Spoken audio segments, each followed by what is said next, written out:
Welcome everybody to The Exceptionals, where I interview different individuals across multiple industries who are exceptional in their field, and you also involve the community as they grow.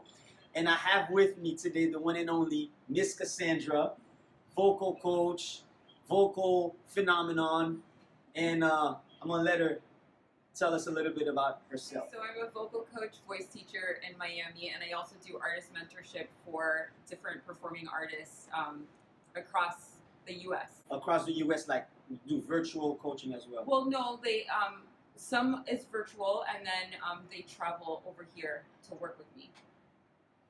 So. They travel to her. See, that's how phenomenal she is. So Miss Cassandra, tell us a little bit about the beginning. From how did you know that's what you wanted to do, or when did you know? How did it start? Well, I started I started young, singing, performing, and somewhere in high school, I would say about my sophomore year in high school, my teacher, which then, later on in life became a very strong mentor for me, had me work with a student in the choir. I think at that point, it was kind of like a turning point of just like, whoa, this feels good in the idea of giving back and helping someone, and just, I don't know, like, she was just so appreciative of what I helped her with vocally. And at the time, I thought it was small, but I still had a love for like how she appreciated what I did for her. But I think even earlier, before then, in elementary school, I knew that I always wanted to teach. So, yeah. Now, how was your journey from that moment to where you are now? I right around there, I knew then I wanted to do music education. People think that studying music is could be a little simple, but it actually is a very difficult major. So I got my degree in music education. Later on, decided to get my master's in business. Okay. So then from then, because I always knew I wanted to start a company, and then from then, I started the company. I said I was going to do 5 years in the school system. I did 4, and now I'm doing it full time. Tell us a little bit about your company. What's your company's name? How did you come up with the name? Tell us a little bit about it. So originally it was Miami Elite Music School. So I had quite a few teachers working for me. They were teaching band, they were teaching clarinet. I had violin, flute, guitar, and all these different instruments. And one day I just decided that I wasn't really feeling that direction, and I wanted to have a voice school, and where I was the face of voice teaching. Okay. So then I changed that into Cassandra Vocal Arts Studio, and now I primarily work with vocalists, and so, yeah. A lot of people don't understand the importance of voice, that it is an instrument. Now, how do you approach your students? What's your teaching style? How do you make them come from good to great? Well, everybody's different. So I always say that voice teaching and your voice is just so personal. So when I have students come in, and it could be that they come in with this awesome talent, but then, something along the way, they have internal blocks, and we have to work through that because I have to teach the whole person. So, some people think that it's just about, okay, let's teach the vocal cords, right? The vocal cords. Right. But it's so much deeper than that. If you are not like internally like there and ready to, get it all out of you, I can do a number of things to help you train and be a much better vocalist. But then, how you get on stage and what you do with that, even catapulting your career or just performance aspects of it won't quite come out if I'm not there with the whole person from the inside out, is how I want to say it. So everybody comes with different stuff depending on when they started, depending on even their facial structure. So we get into the science about that. So even the facial structure, how the bones, how vibration goes through the bones and stuff like that. They have different stuff that I have to work on. There's foundational things, breath support, and the mechanism of breathing, of course, but it's different per person. So I have to wear many hats every time, a student is in front of me. Now, I heard once somebody said everybody can sing because you have a voice. Right. How true is that? I believe it's true. I mean, there's different quality, of singing. Okay. But I definitely, and anyone can definitely train to be able to match pitch, make good sounds. Some people, yes. Some people have, just like some people have the gift of having nice legs, they could train them, and some people have to work a little bit harder. It's just like that. But Okay. yes, I do believe that anybody can be trained to sing. Yes. What's the youngest you've trained? Because I know you have a lot of younger students as well. I don't have very many young students. So if they start young, I don't always recommend elementary age and to start, and even middle school age. Sometimes it just depends on the way that it's brought to them. If it's to introduce music, if it's to introduce matching pitch, rhythm, things like that, okay, cool. But then when we get into very strong technique, we just want to make sure that when they start that young, they don't form bad habits. Okay. And from those good habits that we're making sure that they, are forming, then we then bring it to the next level as they get a little bit older. That makes sense. Yes, it does. So, is there anybody that you've seen, let's say like a celebrity who sings, who has an amazing voice, but you think you could do a couple of tweaks? I always think that. I'm like, you could have really supported that sound a little bit more. Okay, there we go. I do think that sometimes, and then there's other artists that I'm like, wow, that's really good. Jessie J is one. Okay. That, the way she handles her runs, she is one that I sometimes have some of my students take a look at. And now you mentioned runs, so I have a question for you. Is there anybody you've heard do a run and you're like, don't do it? Don't do that. Yeah. No, of course. Don't do that. Because the thing is that to be able to do runs, yes, you can be taught that, but realistically, it's about what you grew up listening to. Okay. So people that come in and they do all these crazy, intense runs, they grew up listening to that. So and that's the bottom, that's really what it is. So then when I have students that say, I want to be able to do this, the first thing I'm going to say, you need to listen to it more.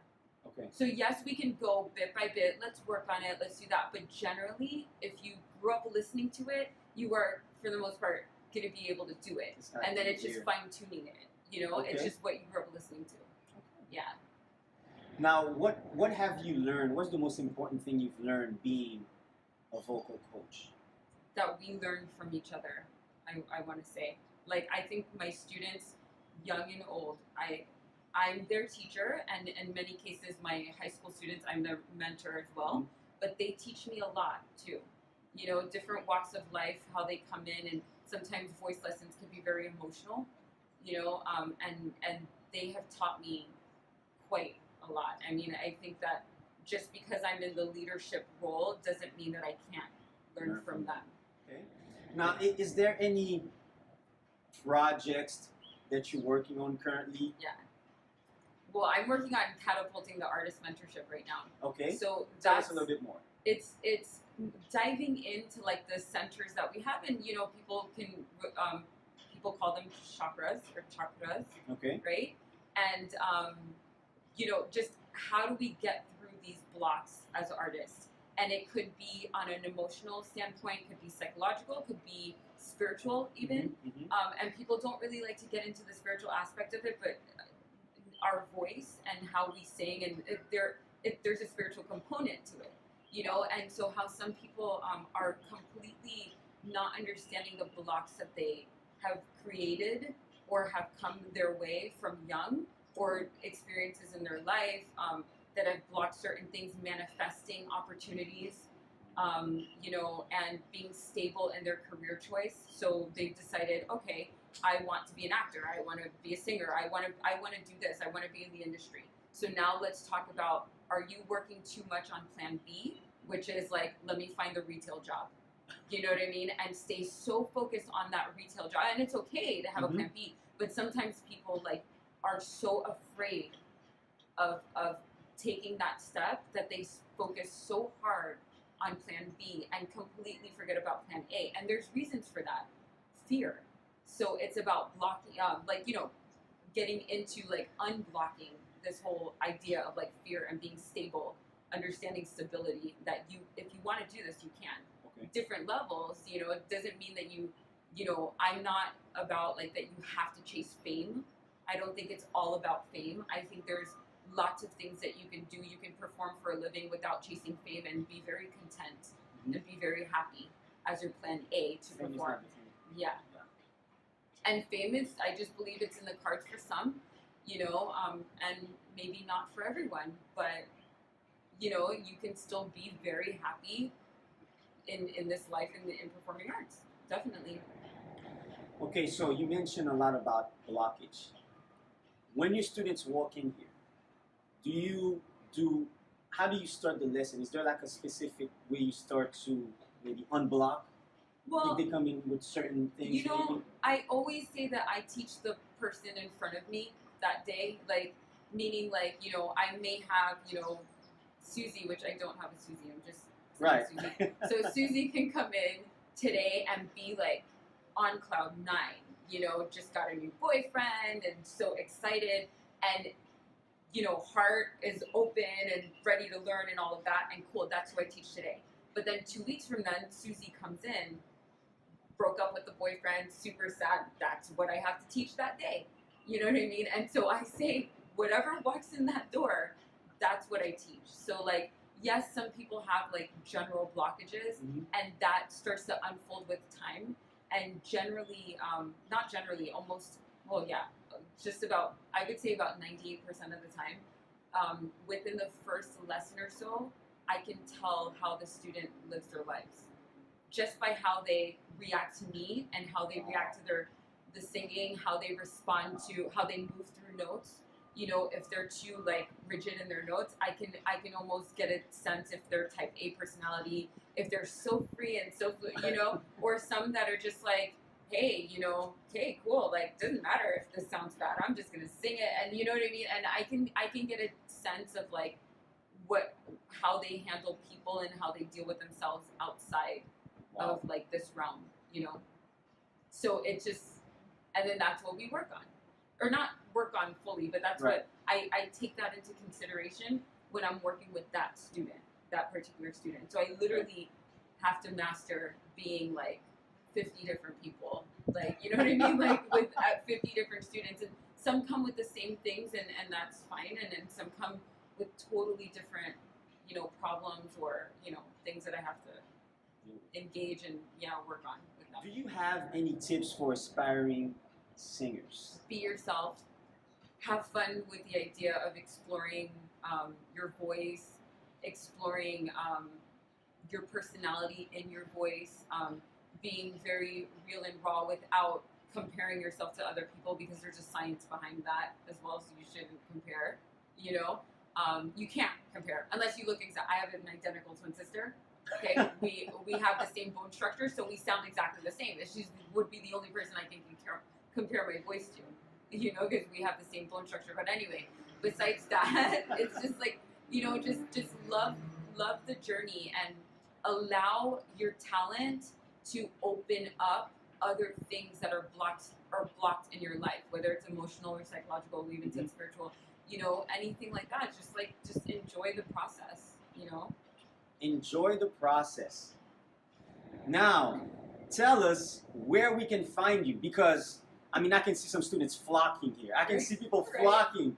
So tell us where we can find you. So I have a website, CassandraClaude.com. That's the easiest way to, you know, send me a message, and I have a blog there, and you know, you can just there's a contact. You can send me a quick message. I also have an Instagram, Sassy Classy Cassie. It's really old Instagram, but it's up to date, you know. So, one more time. Sassy Classy Cassie. There we go. And you know, you can find me either way, and you know, even if you just have questions and just want to connect, it's all good. Yeah, I'm here. Thanks again, Miss Cassandra. Look out for Miss Cassandra. Reach out to her, get some tips from her so you can take it to the next level, to an exceptional level that I talk about. So thank you again for joining us. And until next time, be exceptional.